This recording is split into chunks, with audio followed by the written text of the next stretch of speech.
It was a practice in destroyers for the first lieutenant to keep a standing morning watch, 0400 to 0800 at sea. I came up onto the bridge just before 4 o'clock and could see absolutely nothing. All I knew was that it was snowing and bitterly cold, and they were proceeding at high speed. Having given me the ship's position on the chart and the latest weather forecast, the officer of the watch left me to get on with it and hurried below. Coming straight out of a warm bunk into these conditions and suddenly having to be very much on the ball is not exactly everyone's idea of fun. However, one quickly gets the feel of things and one's eyes soon adapt to darkness. By dawn, we were clear of the swept channel and the visibility improved, as the 4 ships headed out into the Atlantic. An order was passed down the line from Revenge for the destroyers to take up screening stations ahead and on either bow, distance 2 miles. The 3 escorts accordingly increased speed to 25 knots and steered outwards 5 degrees to overtake the battleship. Once we were in station, Revenge ordered ships to commence zigzag number 16, as the force headed out into the U-boat danger zone. Down below, between decks, speculation started on what the Revenge had on board, for safekeeping in the United States, other than the gold bullion. What were the art treasures, and who were the VIPs? Popular guess for the former was the crown jewels, and for the latter, the Prime Minister, on his way to the States to persuade the Americans to come into the war for freedom. The orders that Condor had been given by the Commander-in-Chief, Portsmouth, were to escort Revenge as far as longitude 14 degrees west.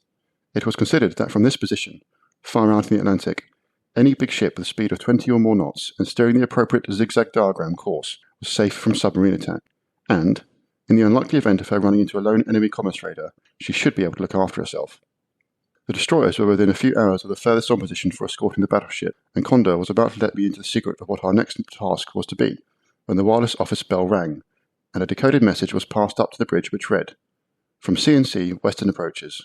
On parting company with Revenge, destroyers proceed to southward to search area for U-boat expected to arrive in position at 0600 tomorrow." Revenge had also received the signal and immediately ordered her escorts to proceed in execution of previous orders. "Don't wait for me," she flashed by light. "Good hunting, and thank you for your efficient escort." We estimated that the U-boat's position was 80 miles east-southeast of us. Without wasting a moment, Ardent and Acasta were ordered to alter course and to take station 8 miles on either beam of Whitshed. We reached the supposed U-boat position at 0600 and began a systematic search of the area, from southeast back to northwest.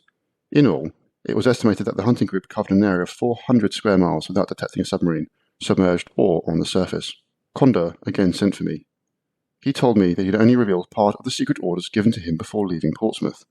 On parting company with Revenge, the 3 of us were to rendezvous with the cruiser Ajax in the Bay of Biscay on her way home from South America, and escort her in triumph back to England. Only a short while before, she and the cruisers Exeter and Achilles had fought the enemy battleship Grafspee to destruction off the River Plate. Knowing that the Germans were anxious to take their revenge and prevent Ajax from reaching home in glory, great secrecy of the return was to be maintained because submarines were certain to be out to catch her. As the hour for meeting Ajax approached, a feeling of expectancy tinged with pride ran through the ship. It was to be our privilege to extend a welcome to the first of the 3 heroes from the epic battle which had done so much to raise morale at home and bring great honour to the Royal Navy. Despite the cold, hands waited on deck anxiously. Whitshed's harmonica band was dressed up for the occasion and paraded with mouth organs at the ready. Suddenly there was a shout from the signalman. "Acasta reports Ajax in sight, fine on port bow." Condor, every bit as much a showman as a seaman, always loved staging anything that smacked of the dramatic. He ordered the other 2 destroyers to form up close astern of Whitshed and proceeded at speed on an interception course, with the flag signal, "Welcome home," flying from each ship's yardarm. Condor led the destroyers close up the windward side of Ajax. In turn, 3 cheers were given, and Whitshed's harmonicas struck up. "See the conquering hero comes." On completion of the steam pass, Ajax signalled, "Thank you," and ordered us to take up anti-submarine screening positions. Hardly had the destroyers arrived in their appointed stations than a breathless signalman dashed up to the bridge in Whitshed with a message from the WT office. "SOS from nearby Greek steamer, sir. Attacked by submarine." As Condor was plotting the position on the chart, another signal was handed to him. "From Fowey," it read, "an attacking U-boat." Fowey, a sloop, was escorting a small convoy to the southward. Condor signalled to Ajax, "Submit you proceed at full speed and release Whitshed and Ardent to assist Fowey." "Approved," came the immediate reply. "I will retain Acasta." The 2 destroyers turned at full speed to the reported position. Less than 2 hours later, Fowey was sighted between drifting fog banks, stopped alongside a raft and picking up survivors from the Greek ship which had been torpedoed. The sloop had made one attack with a full pattern of depth charges, but had lost contact with the submarine. Condor turned the 2 destroyers and swept to the southwest. Some little while later, the ASDIC operator in Witchhead reported up the voice pipe, "Possible contact bearing 280. We turned and steered towards the position. The contact seemed doubtful, but Condor decided to attack. "1 charge only," he ordered. "Don't waste ammunition." We shuddered to the explosion as a column of water rose astern of us, but nothing appeared. The 2 destroyers continued on their sweep and then turned back towards the lost contact position, poor visibility hampering communications between the 2 ships. The unexpected then happened. A small vessel appeared right ahead of us out in the mist. We tried to contact her by signal light, and in reply, she opened fire. Shells were falling all around us as we flashed a searchlight at her to stop. The unknown ship turned out to be a French sloop which, with Fowey, had been escorting the convoy. She signalled that she had mistaken us for a U-boat as we came out of the mist, adding with charm, "Pardon, I discharged the gun," before turning back in the fog bank and disappearing from view. Condor was now in a quandary about what to do next. The situation could only be described as confused. It seemed that there was a convoy somewhere about. There was a quick-on-the-trigger Frenchman playing hide-and-seek in and out of the fog, a Greek ship that had been torpedoed, and we had temporarily lost contact with Ardent. One thing was mercifully certain. Ajax had evaded the U-boat lying in wait for her, and she was now speeding home to glory. But where was the submarine? Suddenly, from out of the mist, appeared Fowey, stopped. "What are you doing?" signalled Condor. "Picking up U-boat survivors from raft," came the reply.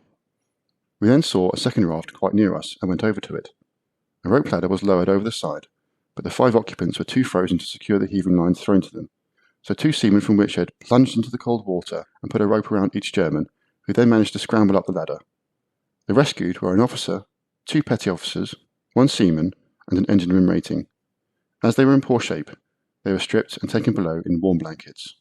While this was happening, the officer made an attempt to throw overboard a folder that he was carrying under his jacket. I grabbed hold of him and the package fell on deck. The midshipman took it straight up to the captain on the bridge, who declared the contents to be of no immediate importance. It was clear, however, that we had captured the navigator of the U-boat, and I arranged for him to be put to bed in my cabin.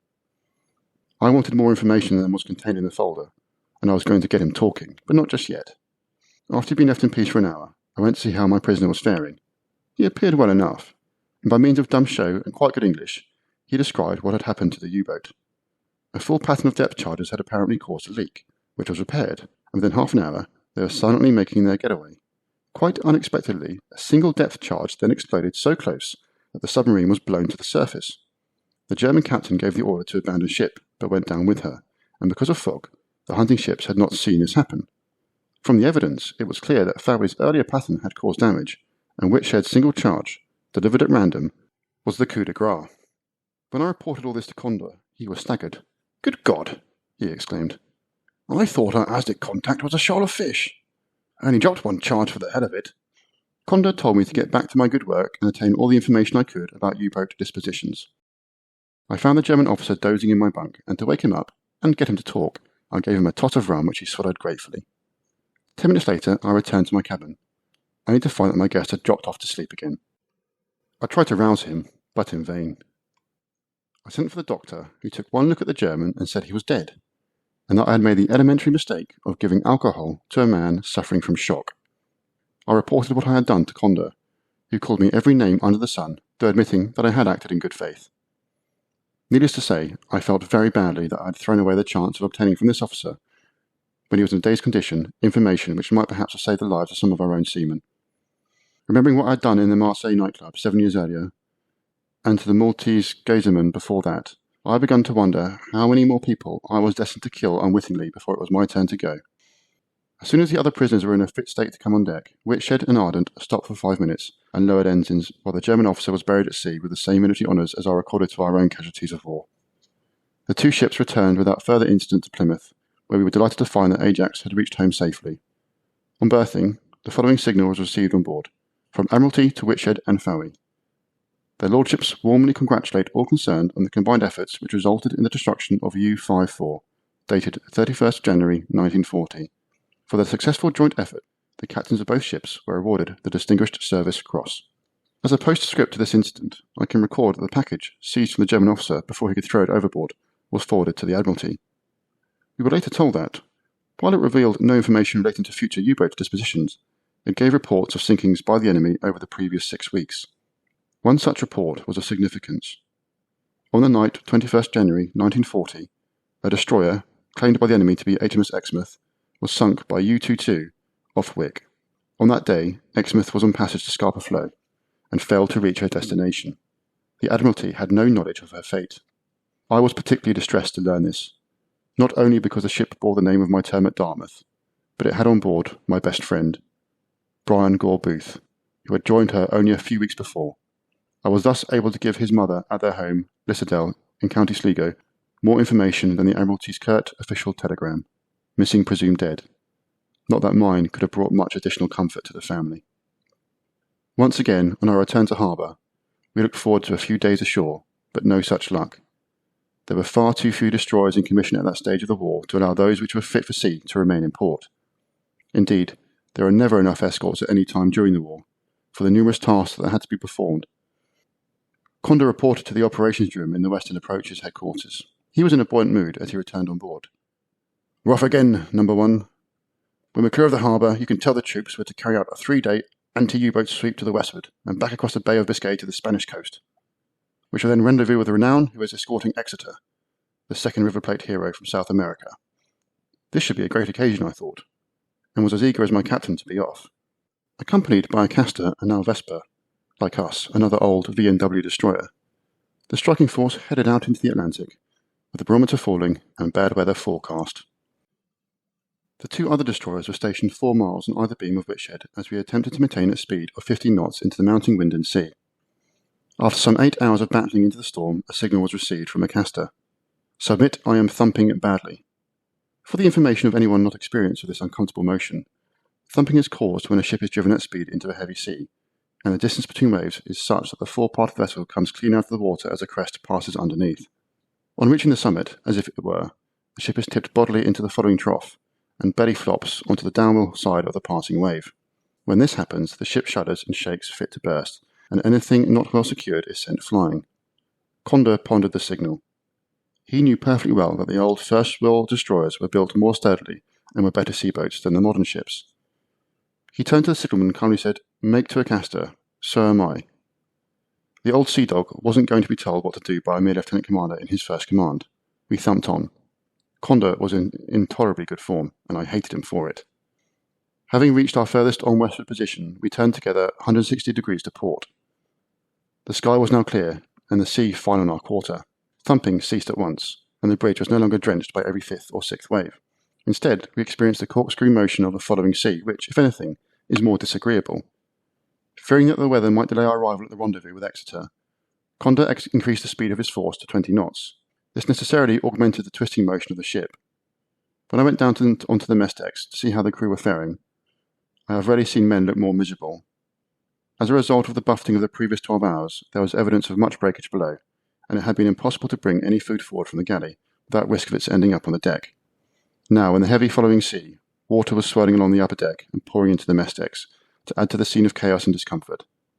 I felt I must persuade the captain to reduce speed, if only to enable the crew to have supper in comparative peace. Condor was in his usual seagoing position, at the fore corner of the bridge, where he had built in for himself by the dockyard a couple of leather straps, into which he used to lash himself in rough seas. In this secure position, he could see over the front and side of the bridge, and the ship could loop to loop for all he cared. He was thoroughly enjoying the boisterous conditions. So was I, for that matter, but I was not going to let him see it. As shop steward of the long-suffering crew, I was coming to ask the boss to show a little consideration. "Could we reduce speed for half an hour, while the men struggled to get their suppers?" I pleaded, looking as miserable as possible. "No," came the abrupt reply, "and stop coming up on the bridge looking like last night's wet dream." He then burst out laughing, as did everyone else on the compass platform.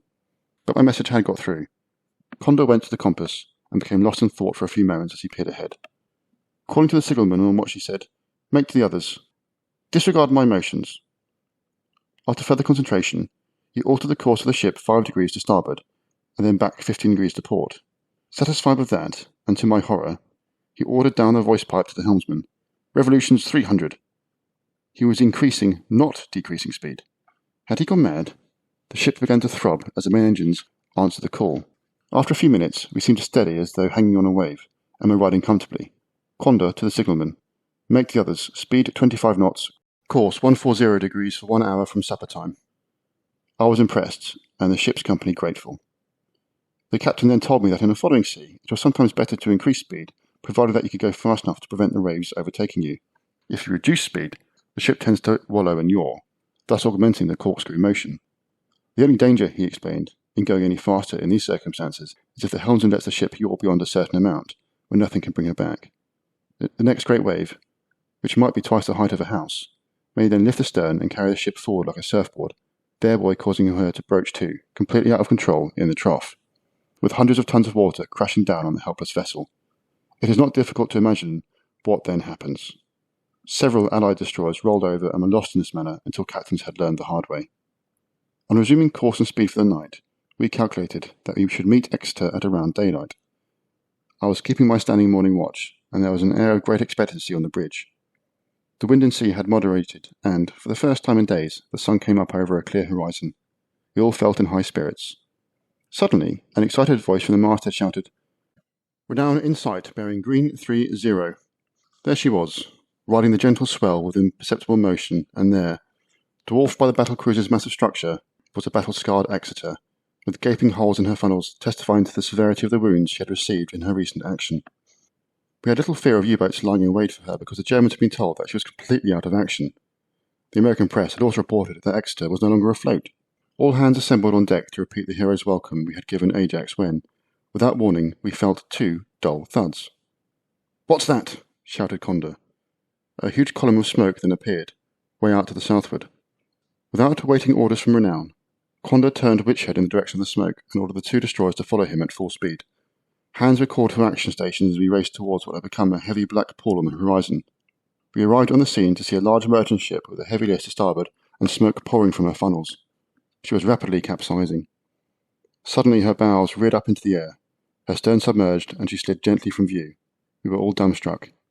In a few minutes, only a disturbed patch of water, littered with wreckage, marked the previous position of the Blue Star Line's newest refrigerator ship, Sultan Star, carrying thousands of tons of meat and hundreds of tons of butter to Britain.